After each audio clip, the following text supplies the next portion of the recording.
शुभ सकाळ. माझे नाव अद्विका श्रावण नरोटे आहे. मी इयत्ता 4थी ब मध्ये शिकते. माझ्या शाळेचे नाव NVP इंग्लिश मीडियम स्कूल आहे. प्रयत्न या गोष्टीतून मला काय शिकायला मिळालं आहे ते मी तुम्हाला सांगत आहे. एक हत्ती एका दोरीने एका झाडाला बांधलेला होता. तर तिकडून एक माणूस येत होता. तो विचार करायला लागला, एक हत्ती तर एक लोखंडाच्या साखळीला तोडू शकतो, तर हा हत्ती एका साध्या सुद्धा दोरीला सुद्धा तोडू नाही शकत.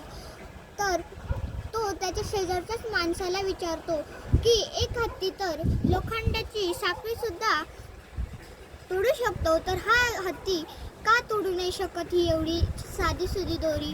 तर तो माणूस म्हणतो, तो लहानपणीपासून हे प्रयत्न करत होता दोरी सोडवण्यासाठी, तरी त्याच्याकडून ही दोरी सुटल्या नाही गेली. तर तो किती मोठा झाला तरी त्यांनी प्रयत्न नाही केले त्या दोरी तोडायचे. त्यांनी तोडायचे प्रयत्न नाही केले, त्यामुळे तो तोडू शकला नाही. तर हे पण आपल्याला शिकायला मिळतं की प्रयत्न केल्याशिवाय आपले काही होत नाही. धन्यवाद.